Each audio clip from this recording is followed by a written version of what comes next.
Olá, muito bom dia a todos. Sejam todos muito bem-vindos para esta live número 8 sobre o tema Estratégias de Superação para o setor dos eventos. O meu nome é Patrick Sardinha, eu sou o diretor e fundador da EasyGo. Eu vou estar nas próximas semanas à conversa com alguns profissionais do setor dos eventos para nos ajudarem a perceber como é que nós podemos, de alguma forma, tentar superar esta fase tão complicada que nós estamos atualmente a atravessar. Se quiserem colocar questões, estejam perfeitamente à vontade para o fazer na área dos comentários. Irei pedir a ajuda do meu convidado para responder. Hoje o tema é o papel das associações em tempo de crise e para isso convidei o António Vidal, ele é o presidente da APCAT, a Associação Portuguesa de Empresas e Congressos da Animação Turística e Eventos, e com mais de 30 anos de experiência, ele é o meu convidado de hoje. Muito bom dia, António. Bom dia, Patrick, e bom dia a todos. Muito obrigado por ter aceito o meu convite. É um prazer estar aqui. António, eu começava, como sempre, com todos os meus convidados, a perguntar qual é que foi o seu percurso até chegar ao mundo dos eventos. Bom, então, o meu percurso, rapidamente, eu sempre fui um jovem muito ativo, irrequieto. O meu percurso começou na área, ainda hoje estou ligado, que é a área da atividade física, portanto, eu licenciei-me na área da educação física e mesmo enquanto era estudante, especializei-me naquilo que na altura se chamava animação, recreação e lazer. Portanto, que era a partir da área da atividade física e do desporto, trabalhar o lazer e aquilo que estamos a falar de 1982, 83, aquilo que era considerado assim muito diferente, que eram as atividades de natureza, como o escalar, o descer rios, o saltar, portanto, tudo o que não eram atividades tradicionais. Portanto, comecei logo aí os meus projetos de trabalhar com as pessoas, fundei um clube de lazer que se chamava, que tinha como o nome de guerra, era os Kamikazes do Rio, um clube que marcou uma época, quer em Portugal e quer também aqui ao lado em Espanha, onde íamos à considerada maior prova mundial no sentido de história, tradição e que é do Selha. Portanto, era um clube marcante pela sua posição de lazer numa área que era só da competição. Continuei sempre ligado à academia e, portanto, depois disso enverdei por projetos dentro da área da promoção social e das competências pessoais e sociais. Portanto, fui um dos diretores de um programa do Ministério da Educação, que era o Programa de Educação e Promoção da Saúde. Portanto, muito ligado às pessoas, mas aqui já na sua vertente comportamental. E fundei uma empresa em 1990 que é Margens, que ainda hoje existe, e que, portanto, na altura muito focada na questão das atividades de natureza, mas já focada numa perspectiva comportamental. Portanto, nós desde sempre começámos logo a fazer os célebres team buildings, trabalhar comportamentos, portanto, e isso é uma área que se insere mais na área dos eventos do que na área que é aquilo que nós consideramos a animação turística, embora faça parte dos dois. E em 92 começámos a fundar a primeira associação do setor da animação turística, que era a PACTA, e em 2000, os números são péssimos, mas pronto, em 2007, penso eu, talvez antes, as associações fundiram-se com a associação que era da área dos eventos e com a associação que era da área dos congressos, porque todos nós que estávamos envolvidos na altura achámos, e quanto a mim muito bem, que tínhamos mais em comum do que situações específicas. E, portanto, é daí que nasce a APCAT. Portanto, sempre mesmo a minha empresa sempre trabalhou na área dos eventos, muito ligada à parte comportamental, mas digamos que é ainda hoje cerca de 80% da faturação da minha empresa são as atividades empresariais. Portanto, nós não temos aquilo que se considera os programas turísticos de venda direta, não fazemos. Portanto, no fundo, só fazemos eventos, muitas vezes utilizando atividades que se inserem na área desportiva, outras vezes na área recreativa, outras vezes pronto. No fundo, nós usamos ferramentas para atingir objetivos, que no fundo é aquilo que caracteriza um evento em si. Portanto, é um longo percurso. Ao longo deste percurso todo, também continuei sempre com a minha carreira académica, portanto, dou aulas entre as faculdades, todas, quer dizer, quer na área daquilo que chamam as atividades de aventura, quer na área da gestão de risco, portanto, que são as minhas duas áreas de investigação e de trabalho. Deve ter uma agenda bem preenchida, com tanta atividade. Sempre fui uma pessoa extremamente ativa. Olha, eu posso dizer assim, eu tinha 12 anos quando organizei uma exposição no liceu onde eu andava, com 12 anos. Portanto, já tinha o bicho de organizar. Estava eu a dizer que tinha 15 anos quando o António criou a Margens, em 1990, portanto já... António, eu gostava de começar por abordar o tema das associações, visto ser o presidente da APCAT, e começava por perguntar, na sua opinião, qual é que é o papel das associações no panorama atual. Nós temos visto que têm estado muito ativas, que têm tentado dar voz a todas as empresas que estão a atravessar este momento muito difícil, e principalmente a APCAT tem feito um trabalho extraordinário. E eu gostava de então perguntar, na sua opinião, qual é que acaba por ser o papel das associações no panorama atual? O papel das associações, quer aplicando o termo, quer em tempo de paz, quer em tempo de guerra, que é atual, é extremamente importante. Mas elas são importantíssimas naquilo que nós chamamos em tempo de paz, porque são elas que ajudam os decisores políticos e intervêm na defesa dos setores, fazendo com que os setores possam evoluir e possam criar ainda mais saber. Mas, infelizmente, em Portugal, o que existe é uma cultura clubística, que é as pessoas inscrevem-se de acordo com o coração e não de acordo com a razão. E as associações de setor são associações de razão. Existem para defender objetivamente o setor, permitir que o setor ganhe mais qualidade e permitir que os setores evoluem. Porque as leis que nos regem, as decisões políticas, necessitam de serem confrontadas, de serem questionadas para mudarem. A sociedade e o mundo está em permanente mutação e, portanto, as leis e o modelo organizativo e político têm que acompanhar a mutação. E esse é o papel das associações. E as associações são extremamente importantes em tempo de paz. Em tempo de guerra, ainda mais, porque são elas que vão garantir que quer o Estado e quer o poder político não atropelem os direitos e pensem e decidam melhor em função da situação, que é aquilo que está a passar na atual pandemia. As associações necessitam, e isso pronto, é uma questão que existe não só em Portugal, mas existe também pelo mundo inteiro, mas em Portugal é muito, necessitam de membros, necessitam que os empresários ganhem a cultura de perceber que ganham mais em se unir nas questões fundamentais do que andarem a fazer guerrilha e guerras, porque eu vou dar um exemplo claro do turismo. Portugal foi 3 anos seguidos o melhor destino mundial. Porquê? Porque conseguiu ter uma estratégia concertada quando houve, aqui há uns anos, em pleno período da Troika, aliás, pré-Troika, em que se acabaram com as 20 e tal regiões que existiam em Portugal continental e se uniram só em 5, e se criou um modelo de comunicação único do destino de Portugal, nós conseguimos ganhar dimensão.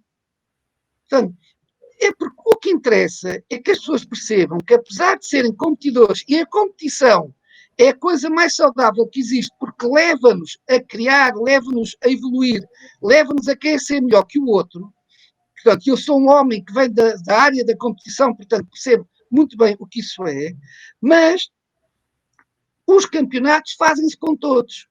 E, portanto, para nós importante é ganharmos músculo e para depois podermos ganhar destino, para depois podermos ganhar clientes, porque a nossa competição não é com as outras empresas que estão cá em Portugal. Nós temos primeiro que ganhar ou ao destino França, ou ao destino Espanha, ou ao destino Alemanha, ou ao destino Estados Unidos.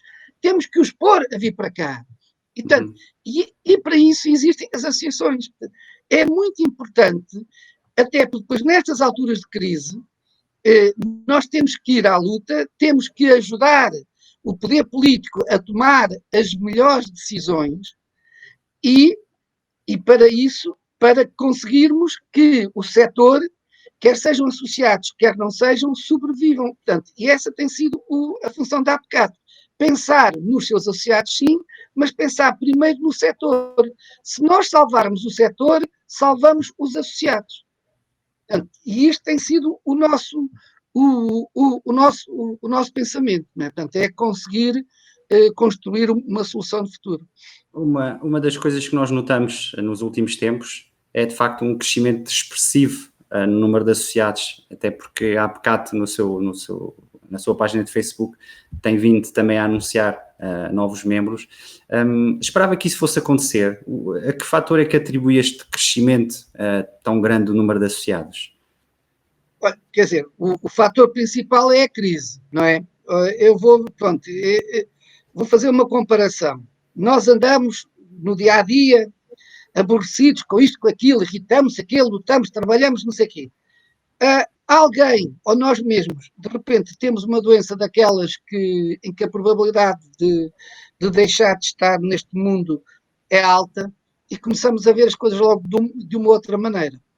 Começamos a dar valor a outras coisas. Portanto, nesta altura de crise grave, muito grave mesmo, houve muitos empresários que perceberam finalmente que, espera aí, que eu tenho é que me associar porque esta gente defende-me, eu estou com uma doença grave, que é a doença económica, provocada pela pandemia, e, portanto, esta gente está aqui para me ajudar. Nós somos, digamos, um remédio, assim se pode dizer, ou um contributo para que a empresa consiga sobreviver. Portanto, esta é a razão principal.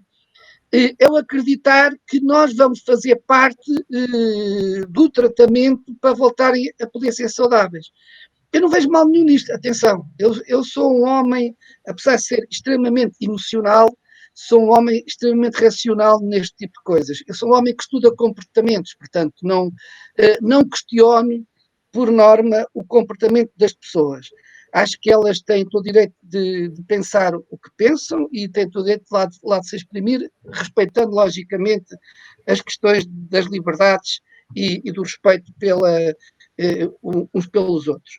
E, portanto, é naturalíssimo que algumas empresas, até porque, repara, a APCAT, e isso é falha da própria APCAT, nunca fez uma campanha junto dos seus potenciais associados. Portanto, a APCAT sempre foi uma associação discreta em relação ao setor, embora sempre tenha sido uma associação extremamente aguerrida e considerada junto do poder político. Portanto, nós sempre fomos muito focados, porque somos um setor novo, é um setor com 30 anos, portanto, embora eventos também já existissem, mas mesmo os eventos como, digamos, aquele setor que já era tradicional e que se mantém hoje é o setor dos congressos, mas que também não tem muito para poder saltar dos carris, não é? Se assim se pode dizer.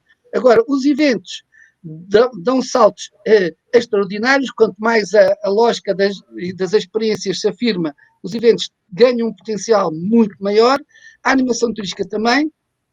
E nós, por exemplo, sempre estivemos muito focados junto do poder político porque percebemos que é aí é aí que se orienta o setor, não é? Portanto, conseguimos uma regulação para o setor da animação turística, andamos numa guerra tremenda para conseguir uma regulação para o setor dos eventos e, portanto, e achamos que havemos de ganhar. Sempre que sai leis, estamos sempre em cima. Havia falta de formação, construímos um modelo de formação e oferecemos ao Estado, pronto, naquela de vocês são incompetentes para fazer isto, mas nós sabemos fazer, tomem lá.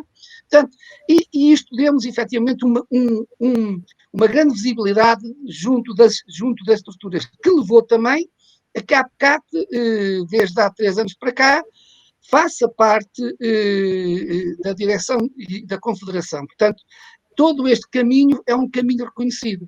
E repare, por exemplo, o facto de fazermos parte de um parceiro social, que é a Confederação do Turismo de Portugal, dá-nos acesso ao tal Conselho de Concertação Social. E é aí que se decide muita coisa. Desde leis do trabalho, que nos influenciam a todos, desde medidas de apoio. Portanto, é este caminho que as associações também têm que trilhar, têm que perceber que não estão cá numa lógica clubística, estão cá para arranjar benesses para o setor e conseguir que o setor avance e que o setor fique mais forte, porque efetivamente já o é, mas precisamos de andar para a frente. E quais é que, na sua opinião, têm sido, se é que podemos falar em conquistas para a APCAT nesta fase? Porque há algumas reivindicações, há algumas coisas que a associação vinha a pedir, se calhar nesta altura tornam-se mais facilitadas, não só do panorama geral, mas do panorama atual. Quais é que considera as principais conquistas, digamos assim, da associação até agora? Pelo menos junto do governo, penso eu. Bom, então é assim, vamos lá ver. Em primeiro lugar, eu acho que as conquistas não é propriamente a associação, quando muito será dos seus associados que investem, e muito daquilo que nós fazemos tem contributo direto dos associados. Portanto, há muitos associados que, à semelhança da direção, pronto, e nós dizemos isto publicamente, o que nas outras associações, por exemplo, lhes custa a crer, nenhum dos membros da APCAT até hoje recebeu 1 cêntimo pelo seu trabalho. E são muitas horas, portanto, são muitas horas dedicadas. Mas as vitórias, nós achamos que são vitórias para o setor, porque o nosso objetivo, volto a dizer, é qualificar e tornar competitivo o setor, porque se formos competitivos, de certeza que todos nós ganhamos. Portanto, é lógico que há uns que ganham mais que outros, há umas empresas que, devido à sua estratégia, capacidade, conseguem ganhar mais que as outras, mas se Portugal for um destino de eventos, se Portugal for um destino turístico, garanto que todos nós ficamos melhor. Portanto, essa é que é a questão. Grandes vitórias, vou dizer, pronto, o facto de nós de sermos o parceiro social do governo, automaticamente, portanto, sempre que se fala em turismo e o setor dos eventos e da animação turística é a APCAT que aparece, o facto de sermos respeitados pelas outras associações. Respeitados não quer dizer que as outras associações andem a dizer bem de nós ou que andem aos beijinhos, mas sabem que existimos, contam connosco e quando têm um problema, falam connosco. O facto de estarmos, como eu disse, na Confederação do Turismo de Portugal e o facto de termos, sempre que nos deixam, e isto não é fácil, termos interferido ativamente na questão das leis. Eu vou dizer, por exemplo, um caso muito simples. Nesta altura de crise, houve uma reunião convocada pela Confederação do Turismo de Portugal com o senhor Primeiro-Ministro. O que estava em cima da mesa eram essencialmente preocupações económicas. Mas o senhor Primeiro-Ministro estava muito preocupado porque tinha que mandar abrir as praias e tudo o que se tinha ouvido até aí tinha sido complicado, era desde quase ter paraquedistas e arame farpado em cada praia e etc, e uma pessoa ter que tirar um passaporte especial para poder ir à praia. E o senhor Primeiro-Ministro disse, olha, estou aqui, mas gostava que me dissessem algo sobre as praias. A APCAT foi a única associação que se pronunciou. E pronunciou-se, olhos nos olhos, a dizer que o governo estava a fazer um mau trabalho.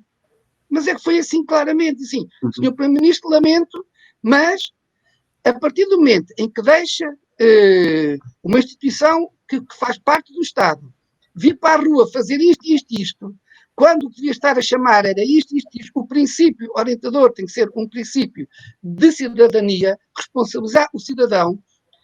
Nós nunca vamos lá, porque senão o Sr. Primeiro-Ministro tem que contratar quase que 2 milhões e meio de portugueses para serem polícias dos outros 2 milhões e meio. Portanto, e é isto, quer dizer assim, nós quando vamos à luta e dizemos, e conseguimos que as praias, apesar de ser, ainda haver lá problemas complicados, e neste momento temos um setor da animação turística que está a ser prejudicado, conseguimos que as praias saíssem bem. Em relação ao layoff, também foi a mesma coisa. Aí não conseguimos. Ainda não conseguimos que o layoff para os sócios-gerentes saia. Há problemas, quer dizer, nós vamos à luta, dizemos as coisas cara na cara e perguntamos assim, olha, se não pode, explique lá porquê. E já houve alturas em que nos explicaram, portanto, e não estou a reportar a estes últimos 4 meses, portanto, ao longo de todo este processo, pode ser que o decreto-lei da animação turística, o que deu aso à grande mudança da animação turística, nós interviemos ativamente. O decreto-lei do regulamento das embarcações marítimo-turísticas, interviemos ativamente. E no setor dos eventos também, esta libertação para que se possam fazer eventos maiores do que as 20 pessoas, nós interviemos diretamente e dizemos as coisas. Portanto, assim, a APCAT, felizmente, não é uma associação que viva dependente de subsídios e etc., dados pelo governo. Isso dá-nos uma independência para dizer as coisas como elas são. Agora, também pagamos a respectiva fatura. Às vezes somos pessoas malgradas em alguns setores e acontece, mas isso estamos cá para defender o setor e não para andar a agradar ao senhor A, B, C, D e pronto, e vamos fazendo. E falando agora um bocadinho dessas medidas que em certa parte a associação também tem conseguido para a área dos eventos, a partir de 1 de junho, o que é que as empresas podem fazer e como é que se podem preparar para esta abertura? Porque há informação, não é? Orientações que vão saindo quase diariamente e estão disponíveis no site da DGS e ainda ontem estava a consultar as do dia 28, as do dia 29 de maio, relativamente aos eventos, depois relativamente à animação turística. Há ali muito trabalho da associação resultante destas orientações e a pouco e pouco vamos sentindo também que o mercado vai abrindo, não é? Sim, pronto, repare, o grande desafio neste momento é, ponto 1, montarmos programas e eventos em que temos a certeza que não é durante os nossos eventos que nós estamos a potenciar, como é lógico, a probabilidade existe sempre, mas que não existe uma probabilidade, ou melhor dizer, que existe uma probabilidade razoável de não acontecer a propagação do vírus durante o nosso evento. Essa é a primeira questão que nós temos de ter. Depois, logicamente, temos que ir ganhando a confiança do cliente. Os clientes ainda estão com muito medo, mas o que é verdade é que na segunda-feira e na terça-feira houve um espetáculo em Lisboa com 2.000 e tal pessoas em cada dia, não é? Portanto, já há pessoas que acham que correm o risco.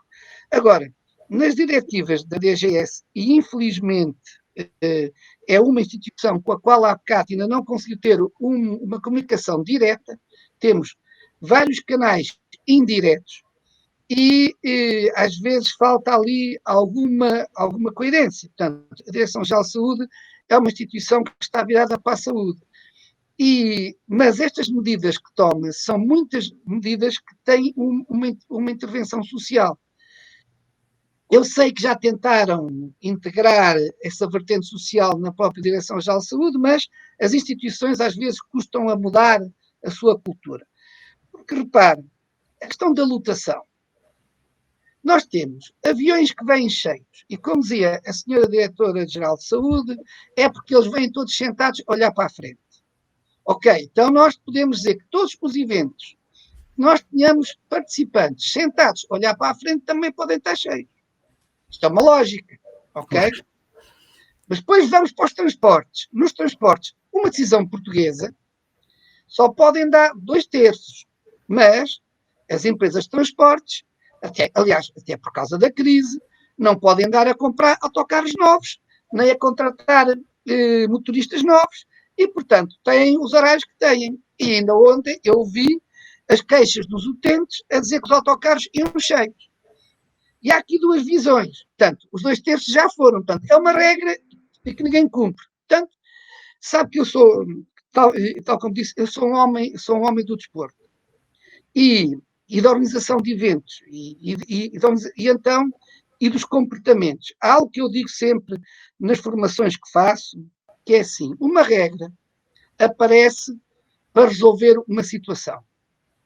Agora, essa regra nós só a devemos fazer quando, ela faz efetivamente efeito para resolver a situação que nós queremos, ou melhor dizendo, quando o seu efeito na alteração do problema é mais de 50%, ou também, apesar de ela até provocar uma alteração, se nós não tivermos maneira de a fazer cumprir, então não vale a pena colocá-lo. Não vale a pena colocá-lo. Então o que vale é agarrar no problema e olhar não pelo lado da regra, mas pelo lado da alteração do comportamento. E é o caso dos autocarros. Portanto, o caso dos autocarros cheios só tem uma solução. Ou as empresas mudam o seu horário, que é uma sugestão, ou o próprio cidadão, quando vê que o autocarro está cheio, não vai, mas depois também não regressa à casa. Portanto, e há aqui estas questões que se tem que ver. Agora, tudo isto obriga a que não é por medidas cegas que se resolvem as coisas. Porque, como é lógico, o que temos que ver é, será que a probabilidade e o perigo de contágio do autocarro em mais 2/3 é tão mais grave? Então, é isso é que temos. Será que temos que introduzir mais desinfecção? Quer dizer, agora, estar a pôr uma regra que depois, na prática, ninguém consegue cumprir, e o Estado faz disso imensas vezes porque decide coisas por pessoas que nunca foram a um evento e decidem sobre os mesmos eventos. E é isso que a APCAT faz muitas vezes, é chamá-los à realidade e perguntar como é que eles resolvem a situação. E eles depois não sabem resolver, portanto, que as pessoas... é um bocadinho aquela que eu digo sempre, eu posso olhar para a sua empresa e dizer, o Patrick faz isto mal, isto devia fazer assim, assim. Eu não percebo nada daquilo, mas mando as minhas diretivas como se fosse um expert, quer dizer, não faz sentido. Sim, aqui eu acho que também o mais importante nesta fase, visto que as regras são importantes, mas também não existe regra para tudo, não é? Portanto, quando não há regra tem que haver bom senso, e o bom senso depois também implica existir confiança por parte das pessoas, não é? E da conversa que nós tivemos da APCAT esta semana, percebi no seu discurso que de facto as pessoas querem regras para se sentir à vontade e para terem confiança de que estão a fazer as coisas de acordo com a lei, de acordo com as diretivas da DGS, mas ao mesmo tempo há muitas zonas cinzentas, e estas zonas cinzentas se calhar têm que ser preenchidas com o bom senso, com sabermos de facto como é que o contágio é feito, como é que o vírus é transmitido de uma pessoa para a outra, olhar para cada uma das atividades, não é? E acabar por fazer os ajustes necessários para se poder realizar em segurança. Sim. Patrick, eu sou uma das pessoas muito críticas em relação, isto é uma questão de fundo, que é, em Portugal, mas não só, em Portugal, que é o que me interessa falar, não se trabalha aquilo que chama cidadania. E isto é um problema grave. Porque é um problema grave porque leva a que gerações, nomeadamente a geração que hoje está com 30 anos, a geração que está daí para baixo, não saibam o que é cidadania. E como tal, foram treinados para obedecer. Portanto, e quando uma sociedade é treinada para obedecer, é treinada para não pensar, vai dar um problema muito grave em termos de país, mais tarde. Porque uma pessoa que não foi habituada a pensar, a refletir, a perceber quais são os seus direitos e quais são as suas obrigações, a pensar que há um bem comum, a fazer o seu contributo social para a resolução do problema, o país vai cair de podre. E isto para mim é uma questão fundamental. É por isso que eu acho que a melhor solução é que nós, como empresários responsáveis, não podemos estar à espera que seja o governo a dizer-nos aquilo que nós devemos fazer. Não, nós é que temos de ser os primeiros a perceber qual é a melhor solução, porque a nossa obrigação é dar o melhor evento possível ao nosso cliente. Ponto. E para isso, a segurança é uma parte determinante. Então, e para isso eu tenho que cumprir não as regras que o governo me diz, mas as regras que eu sei que são as melhores para que aquele evento seja efetivamente seguro.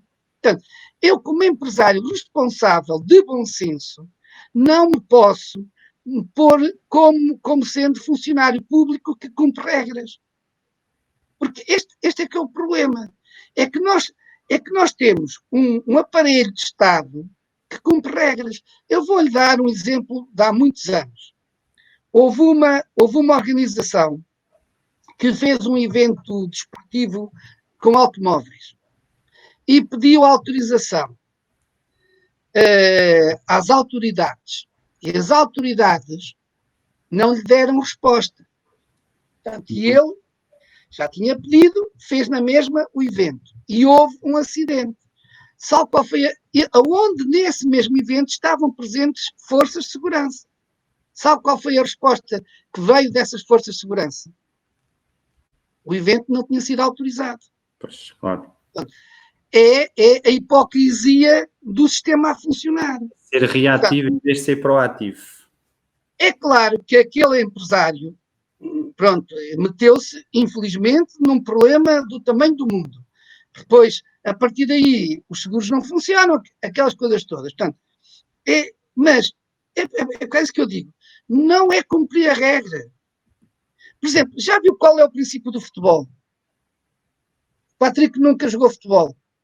Já, mas era pequenino. Foi que joguei se calhar quando criou a sua primeira empresa. Pronto. E até o seu treinador não lhe ensinava os truques para contornar a lei. O fingir que se aleijava, o puxar sem ser visto, o cuspir no outro sem ninguém dar conta.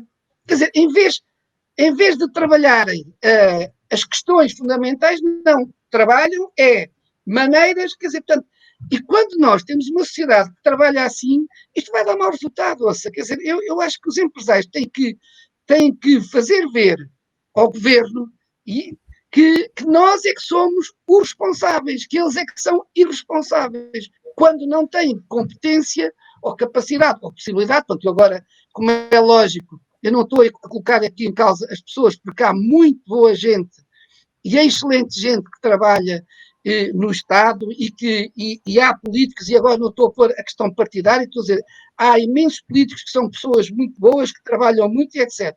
Mas depois também temos a outra face, e a outra face é terrível. Eu, ao longo da minha vida, tive que ir à tropa e puseram-me na polícia militar. E sabe que um polícia é alguém que está imbuído de uma missão e que tem um poder diferente que lhe dá poder sobre outros, não é? E sabe qual era a cultura daquela altura da PE? Era, às sextas-feiras, ir apanhar essencialmente pessoas dos fuzileiros e pessoas dos comandos porque havia uma guerra. Quer dizer, isto é subverter completamente a missão que eles tinham, que era garantir a ordem e fazer cumprir as questões militares. Portanto, o exercício do poder, às vezes, tolda-nos um bocadinho qual é a nossa missão e qual é a nossa obrigação. E é natural e normal, atenção, isto é do ser humano. Portanto, é por causa disso, por exemplo, que eu defendo, e estou já a dizer aqui a todos os meus associados, que eu defendo a rotatividade dos cargos e, portanto, um dia destes vou ter que me ir embora, porque é bom fazer sempre mudanças, porque o poder corrompe-nos a todos, inclusive a mim, não é? E agora, abordando um bocadinho o tema do guia que está a ser elaborado pela associação, chama-lhe um guia de boas práticas já nesse sentido, ou seja, no sentido orientador e não no sentido de obrigatoriedade. Foi nesse sentido que o guia foi criado. Claro que sim. Sim, claro que sim. Até porque, repare, é impossível eu conseguir caracterizar todos os eventos que se fazem. É impossível eu caracterizar todos os programas de animação turística que se fazem. É impossível, embora de certa maneira é mais fácil, devido às suas características, eu conseguir caracterizar todos os congressos que se fazem. É impossível. E, portanto, o que eu tenho que pensar é o princípio orientador. E o empresário, como pessoa responsável que é, como pessoa que toma conta do seu cliente, é que tem que adaptar as medidas. Quer dizer, isto para mim é óbvio. Porque se não for assim, repare, se todos nós começarmos a matar clientes, depois daqui a bocado já não temos mais ninguém. Quer dizer, então se nós vamos adotando medidas que em vez de proteger o cliente, o matam, depois já não temos clientes. Quer dizer, isto não faz sentido, não é? Eu estou um bocadinho digamos, a tornar radical a coisa, mas a essência é esta. Portanto, os empresários precisam é que os ajudem, e isso sim, a CAT já disse, que os ajudem a tomar as melhores medidas, e a CAT também vai fazer proximamente sessões sobre como construir matrizes de gestão de risco, e vamos fazê-los e vamos ajudar os empresários a construir o seu melhor modelo para conseguir funcionar, voltar a ter clientes com confiança. Portanto, e neste momento o setor dos eventos, então, porque é diferente da animação turística, vai demorar ainda mais tempo a ganhar confiança dos clientes para que estes se sintam confortáveis a voltar a fazer os eventos. Esse é que é o nosso desafio. Qual é que acha que é o grau de confiança nesta altura? Porque, como estava a referir, o Bruno Nogueira conseguiu meter 2.000 pessoas no Campo Pequeno nesta semana, 2 noites seguidas. Acha que os eventos, se calhar mais corporativos, já existe confiança para conseguirmos, não estou a dizer meter tanta gente, até porque se calhar para 2.000 pessoas tem que ser num espaço para 4.000 e não há muitos. Acha que os níveis de confiança poderão rapidamente começar a surgir para voltarmos a ter, seguindo obviamente o guia de boas práticas da associação e tendo esta confiança necessária por parte das pessoas? É assim, vamos lá ver. Eu acho que o nível de confiança de dia para dia aumenta. E assim, atenção que há aqui a tal, como se diz, a tal espada que está em cima de nós, e assim, esta questão da saúde e do chamado desconfinamento continua a correr dentro de limites aceitáveis. Portanto, é muito importante que as coisas continuem a correr como deve ser. Agora, por exemplo, eu sei que há pequenos eventos, inclusive a minha empresa vai ter um daqui assim a 2 semanas. Portanto, um evento olha, até está dentro do número, mas não foi por aí, quer dizer, com 15 pessoas, quer dizer, é uma coisa pequenina, é um evento muito focado na formação comportamental, portanto, que já houve confiança para o fazer. Pronto. Mas nós acreditamos que os grandes eventos vão gradualmente começando a ter confiança. Mas não esquecer, por exemplo, que os grandes eventos normalmente são feitos por grandes empresas, e as grandes empresas normalmente não são portuguesas, e aí temos a questão da percepção internacional sobre o mundo. Por exemplo, as farmacêuticas quase todas já passaram para 21. Portanto, não por decisão nacional portuguesa, mas por uma decisão do topo da empresa, que normalmente são americanas, e não sei. Portanto, e como eles ainda têm uma crise muito forte, ainda não ganharam a confiança para isso. Agora, correndo bem e associado a uma boa campanha de promoção de Portugal, isto é muito essencial. E é preciso que vocês percebam, por exemplo, ainda no início desta semana, há países que estão a fazer uma campanha junto de algumas entidades, nomeadamente a entidade que há uma associação de aeroportos, portanto, mundiais e europeus, que neste momento, por exemplo, colocou Portugal igual aos piores aeroportos de lá toda a Europa. Porquê? Não é que aquilo seja verdadeiro, é que nós ainda não pagamos àquela agência para ela começar a dizer bem de nós, não é?